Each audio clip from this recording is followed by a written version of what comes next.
Welcome, you're on The Fringe Show. I'm your host, Tatiana Zalan, and I go live every Friday at 2 p.m. Dubai time. The Fringe helps you to navigate the rapidly changing world and increase the odds of your success. Here we discuss technology, startups, mental models of successful people, entrepreneurship, so that you too can take advantage of the opportunities in the new digital world. Today is episode number 41. And the tagline for this episode is "Events like this happen once in a century." In this particular show, I'm focusing on slightly different things. I'm focusing on how and why we're transitioning to an entirely new economic order and what all of us can do to navigate in these turbulent times.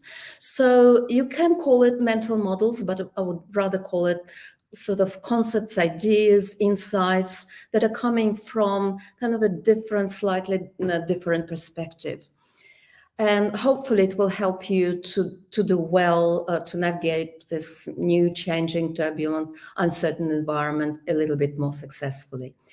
In this show, I'm also doing something different in the sense that I'm drawing on the ideas of three Russian scientists. And I think it's important from time to time to have a very different cultural code, a different perspective from the one that we have in the West. And I've picked up three scientists, they're all PhDs and very reputable people, who bring very different perspectives, different level perspectives to this issue. What is the change that we're living through and how to navigate this change? Geopolitical, and here I'm drawing on the work of Sergey Glaziev. Then socioeconomic. I'm drawing on the work of Andrei Fursov.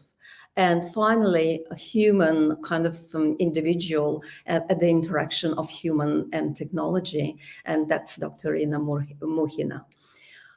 A usual disclaimer here, this is not investment advice, this is not any kind of financial advice, although I will be talking a little bit where are the areas that we can invest our money, but also our efforts. It's for informational and educational reasons only. And I also want to say that my views, the views that I express in this video are my own, and this has nothing to do with the organizations that I either work for or help with, like the startups that I advise. So we'll start with Sergey Glaziev and what his ideas, how his ideas help us to understand the current world. So who is Sergey Glaziev, Dr. Sergey Glaziev? He's a Russian politician and economist. He's a member of the National Financial Council of the Bank of Russia, and he's also a full member of the Russian Academy of Sciences. He was in various political roles, and as of now, as of 2021, really last year, he's become the Commissioner for Integration and Macroeconomics within the Eurasian Economic Commission. And that's the executive body of the Eurasian Economic Union. That's a regional agglomeration of different nations that are looking towards pulling together, integrating their financial, monetary, and economic trade systems. That's Russia, Belarus, Kazakhstan, Kyrgyzstan, and Armenia, so 5 members at the moment.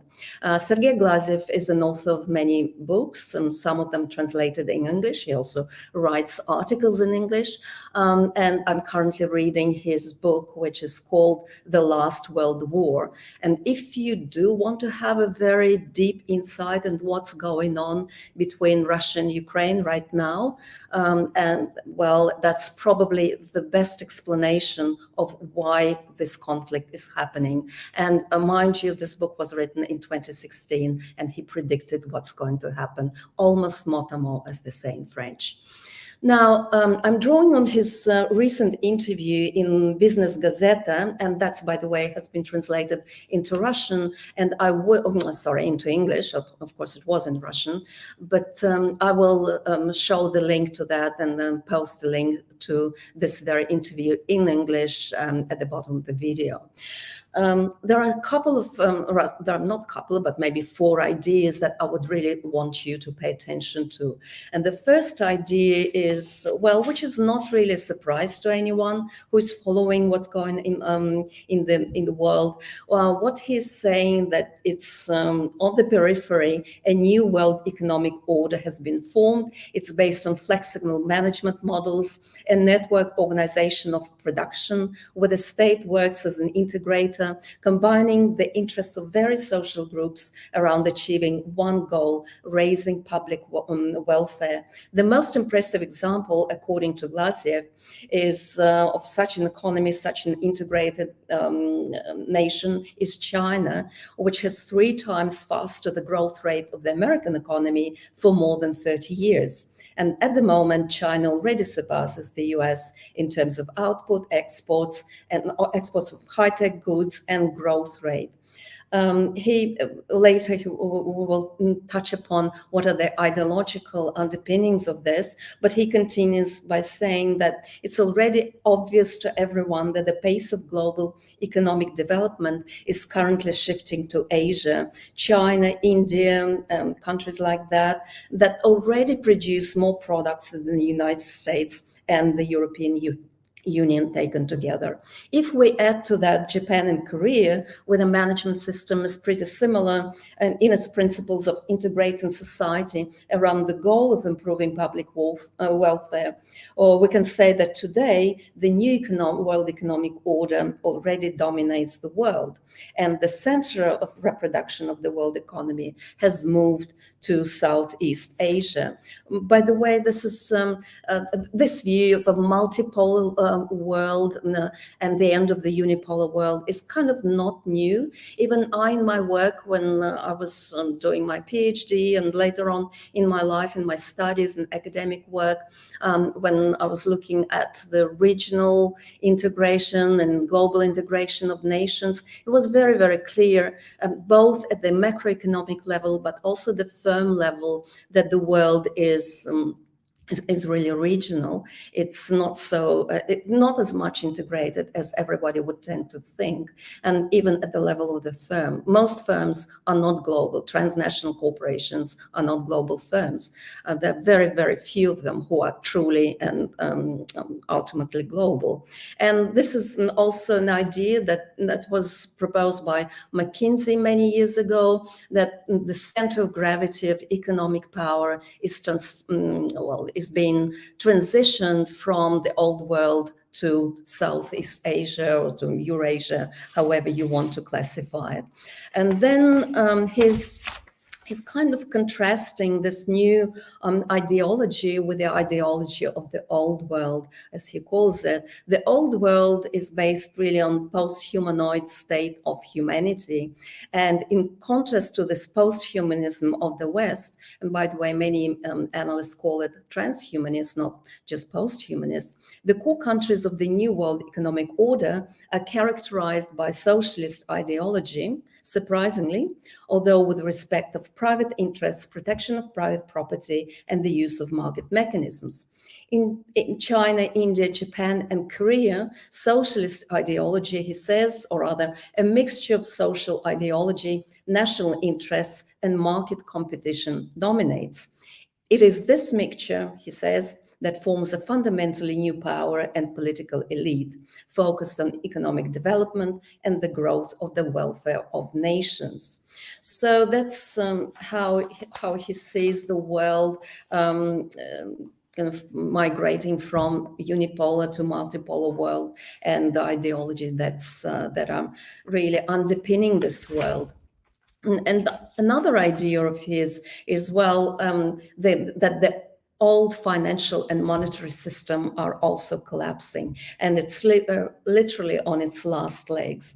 And he says here that after the US dollars that no one needs are sent back to America from Asian countries, the collapse of the global monetary and financial system based on dollars and euros is inevitable. Leading countries are switching to national currencies, and the euro and dollar are no longer foreign exchange reserves. then he continues really saying that, well, we really don't need or won't need American and European banks. A new payment system based on modern digital technologies with a blockchain is developing in the world where banks are losing their importance. Classical capitalism based on private banks is a thing of the past. International law is being restored. All key international relations, including the issue of world currency circulation, are beginning to be formed on the basis of contracts. At the same time, the importance of national sovereignty is being restored because sovereign countries are coming to an agreement. And he also details, or rather not details, but gives a bit of an overview what the new financial system or monetary system is going to look like in this region, in Eurasia, and maybe even further in Southeast Asia, generally speaking.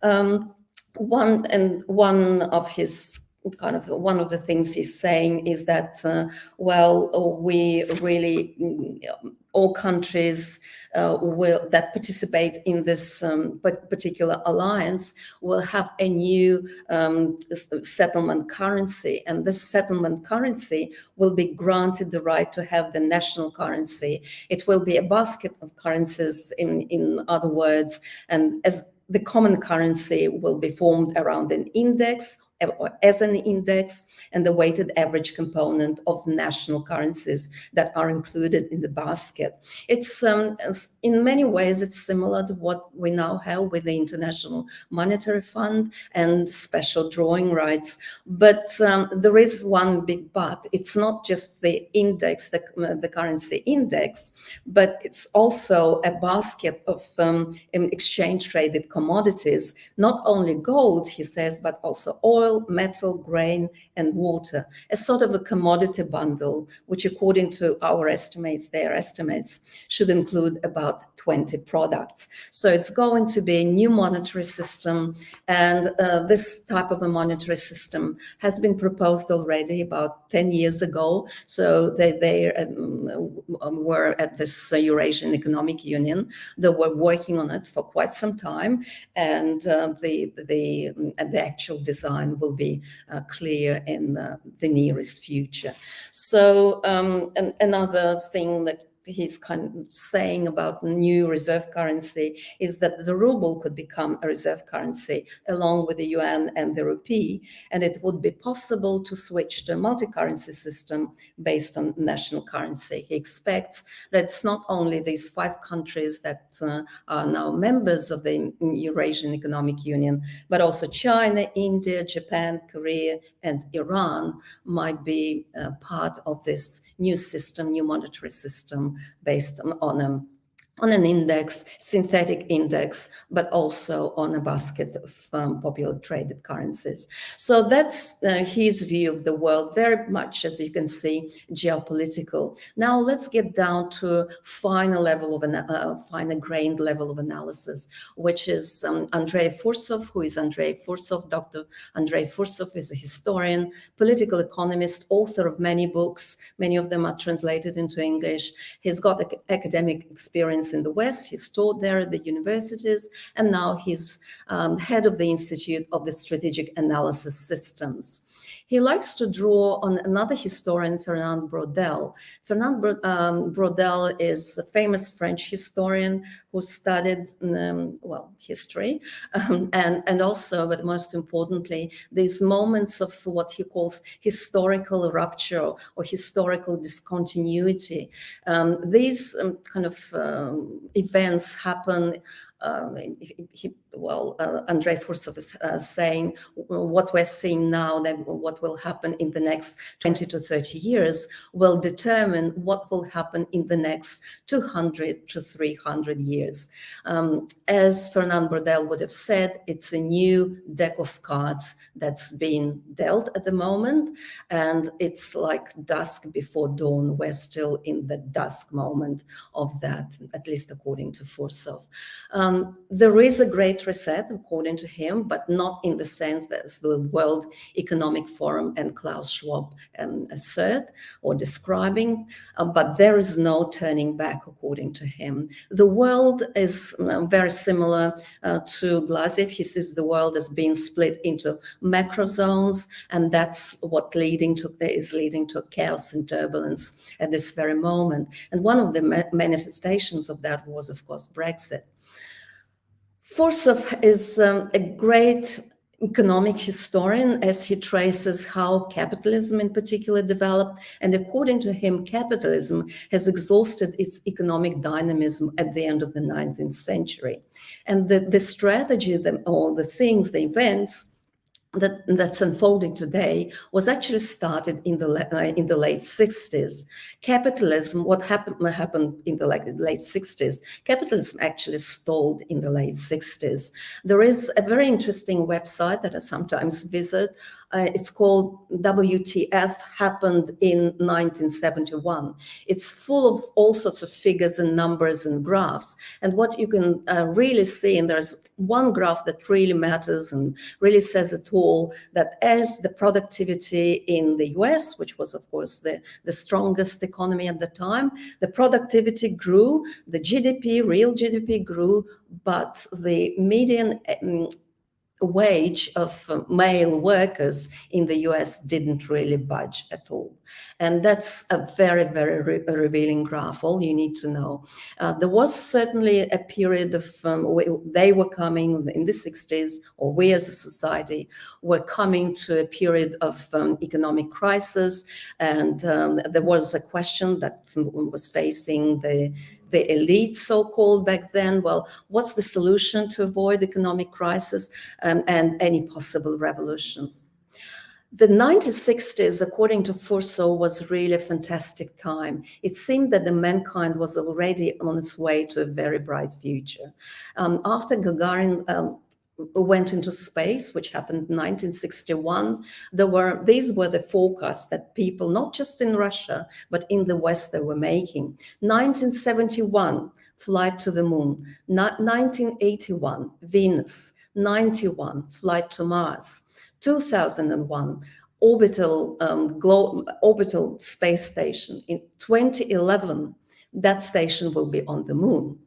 2021, using Proton engine, we were supposed to fly to our nearest star, Alpha Centauri, and we were also meant to eradicate cancer, heart disease, and live to up to 150 years. Well, how much of this happened? It's interesting that the first half of the 20th century was actually earmarked by wonderful inventions.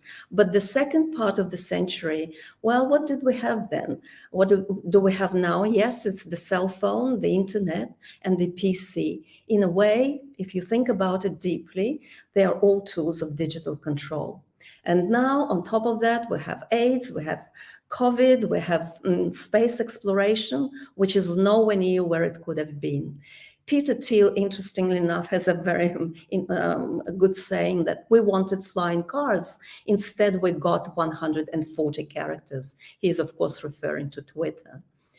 The elites, or I prefer to call them Mr. Global, this organization, they decided to take the path of slowing down the scientific and technical progress in past 1960s. And so by 2008, at the time of the global financial crisis, it became very clear that the unipolar system could not work, and two centers of gravity were required, and there was a big 16-year plan, which didn't quite go as planned by Mr. Global. COVID was really a trigger for a revolutionary transition to a post-capitalist order, and that order goes now under different names. Some people call it surveillance capitalism, but it's, as we will see, it's not actually capitalism. We're living in a post-capitalism world.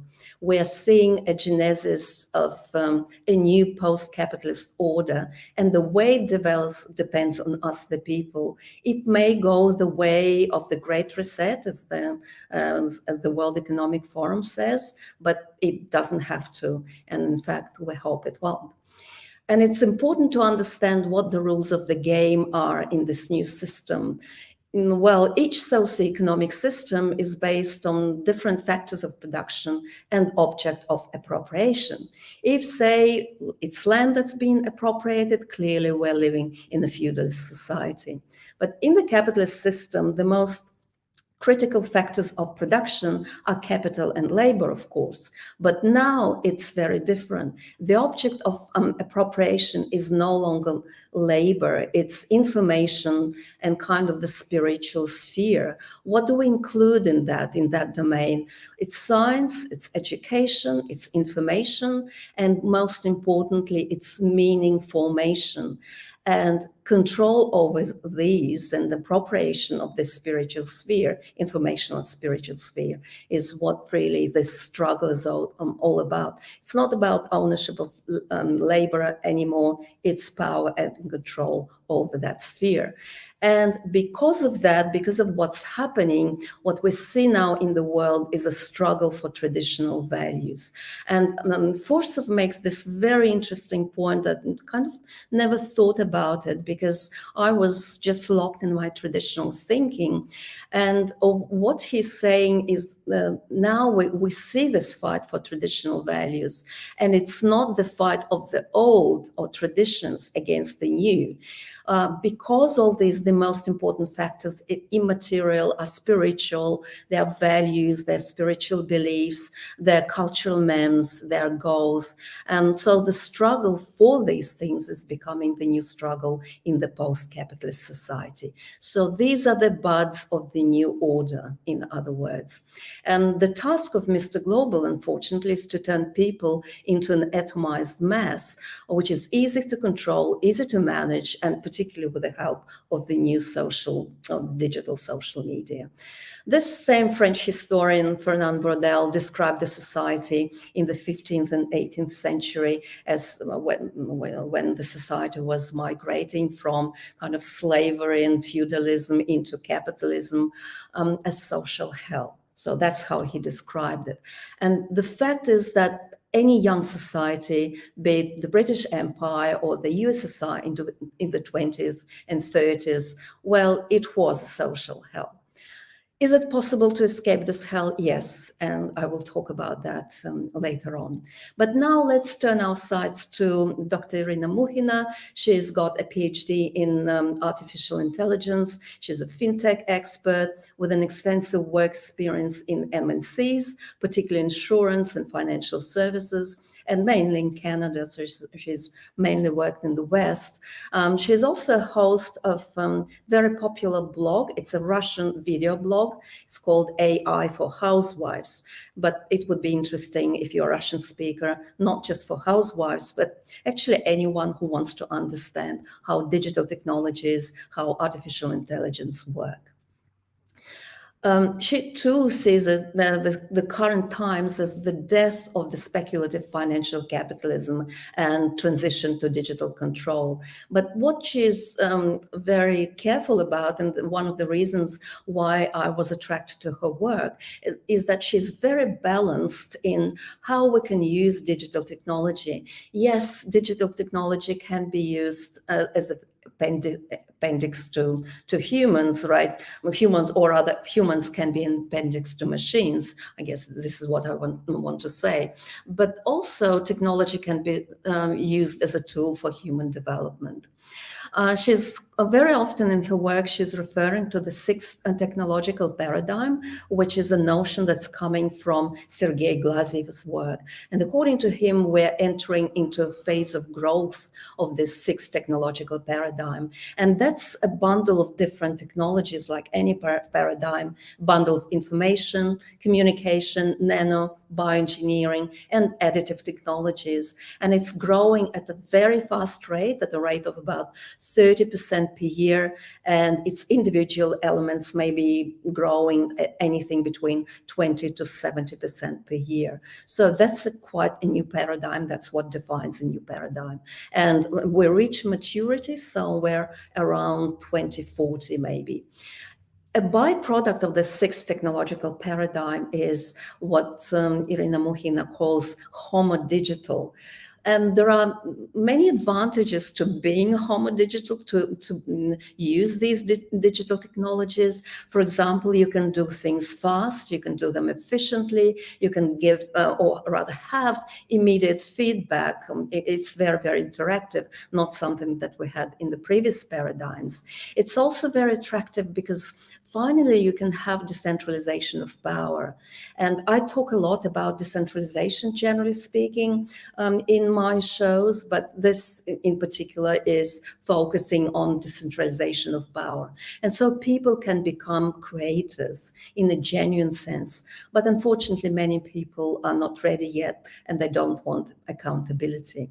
But there are also a lot of negative things that are coming with this new technological or homo digital new technological paradigm.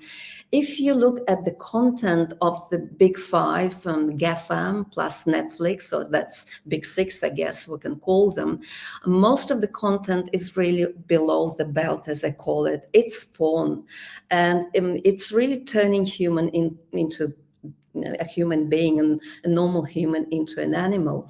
I've got some figures, just had a very quick search on the internet, what's been searched for on the internet, what kind of content. And this is a couple of numbers here, and that's happening every second, mind you. 28,000 plus users are watching pornography on the internet, and $3,000 or more than $3,000 is being spent on pornography on the internet, and that's every second. And all these digital technologies, that's the worst part of it, of course, but the least worst is that all these digital technologies impose a relaxed, comfortable milieu on pleasure-seeking users. And that makes people weak, undisciplined. They make them feel helpless, lacking confidence, the feeling of not being enough. I'm sure that you've seen people like that and you can associate with that. And yet all psychologists are telling us that there is nothing significant happens out of your comfort. You need to have growth, to have human development, you need to step out of your comfort zone.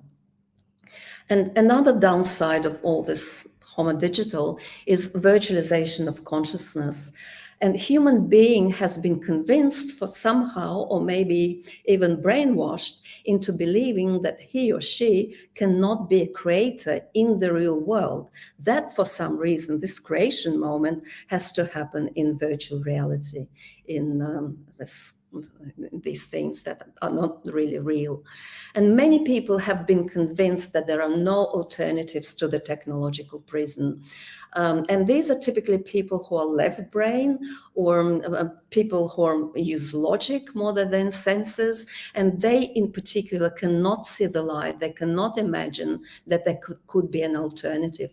And I certainly come across people like that, right, left, and center. I just recently we had a conversation with a friend of ours in Melbourne, and to him things like digital ID, QR codes, CBDCs, UBIs are kind of inevitable, and there is a sense of fatalism about that, and this really puzzles me, but apparently some people just don't see the alternative.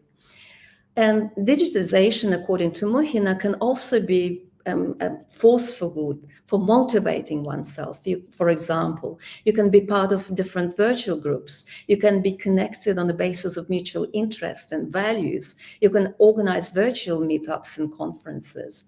We're all entering virtual lives, VR, and we shouldn't be scared of that. There is no escaping it. We need to be prepared, and we need to see the positives in all of that. In the domain of arts, she's saying, for example, there are creators who are already using digital technologies, and they humanize the digit, so to speak. They bring in their originality and uniqueness. And I'm particularly passionate about this topic myself, because I too work on a startup that tries to connect the old traditional values of fine art with digital technologies. So take all the best that we've had in the past and bring it with the help of technology into the future. And it's really up to us to maintain this right balance between the virtual and the real, and find constructive solutions worthy of human ingenuity. And on that note, well, what is the bottom line and what are the solutions? In Harry Potter, there is a line: dark times lie ahead of us, and there will be a time where we must choose between what is easy and what is right. I think the time to choose has come, and we need to choose what is right. And all of us, need to take a stand. Do we want to support the old world? Whatever the old world wants on you or imposes on you, do the opposite. They tell you you can't do something or you have no control over things, do it regardless. It's absolutely possible. Understand where, and that the second point for me is probably understand where real worth and real value is. And there is a little framework from Chris Martinson that helped me understand where the real value is, where the real wealth is being created. He has this pyramid of value, and at the bottom of this pyramid, 3 layers, very simple one. At the bottom of this pyramid is land. The secondary kind of layer of wealth is products of the land. It's fish, steel, coal, wheat, and things like that. Then there is tertiary wealth at the top of it, and it's paper-based abstractions. Now it's of course digital representations, digital abstractions. These are derivatives, stocks and bonds, things like that. And these are really the claim on the other 2 sources of wealth. Without primary wealth, there can be no secondary wealth. Without primary and secondary wealth, there can be tertiary wealth, or tertiary wealth will have no value at all. So in the material world that we live now, the real wealth is in land, commodities, precious metals, food, and food sources. This is not investment advice, but this is just common sense. Invest in those things. If you want food sufficiency, invest in communities, be supportive of each other, grow each other's food together. Glaziev, by the way, himself recommends to kind of invest in real things, things like real estate or gold. His advice is not to invest in euros and dollars because they're ceasing to be currency. They're obligations of countries that may or may not be fulfilled. If we go back to French historian Brodel, and who described this turbulent moments that sometimes happen in human history as social hell. How do we escape the social hell in the new society? Or if we want to put it in a lot more positive terms, well, what are the pillars of success in this society? Can we do it? And of course we do. And from reading a lot of things, from reflecting on that, from drawing on Glaziev, Fursov, Muhina, and others, of course, there are 5 pillars of success, at least to me, in this post-capitalist world. It's good education, because it's an antidote to mind manipulation. It's traditional family values, community support, health, and of course, it's self-awareness. On the point of traditional family, there was a stasis study that was quoted by Fursov that was done in the 70s. Stasi is the CIA kind of equivalent of intelligence agency in Germany at the time. And they did a study in the 70s which very clearly said that if a child is brought up to the age of 7, surrounded by love in a full family, well, there is no way that child, when he becomes an adult, can be manipulated or mind controlled. On the point of community support, we already see this happening. People are exiting the traditional system and the old system. They're creating enclaves. There is a book that's coming up by Balaji Srinivasan, I believe it's in July this year, where he will be talking about how to create a network state of citizens which are not united by geography, but a common set of values, and how this virtual world, as he says, then can be turned into a physical world. So I will be looking forward to that particular work. Muhin herself believes that self-awareness and an ability to be attuned to oneself, to be self-aware, to understand what's needed, is a distinguishing feature of an individual who will be able to step into this new world. And this individual will be able to self-actualize, and not even self-actualize, but rather fulfill the Creator's mission. And I believe that all of us have got a divine spark, and it's a matter of making it known or revealing it and fulfilling one's purpose in life. And this is very, very much possible and within our reach. One of the foundations of success in the new world. And finally, one point that I want to make, and it's really a promise to myself, which I'm making now very publicly. I'll stop spending time and thinking about the old world. It's gone. That's the reality. I can't do anything about it. I'd rather focus my attention on building a new one, the one I want to live in, by my rules, not by any rules that anybody else imposes on me. And I encourage you to do so as well. And that's particularly important if you have young children, because they're our future. Thank you for joining. Thank you for listening. I hope you enjoyed it and got a couple of interesting perspectives and insights on what's going on and what we can do about it as humanity. So I'll see you next Friday at 2 p.m. Dubai time. And now, some music.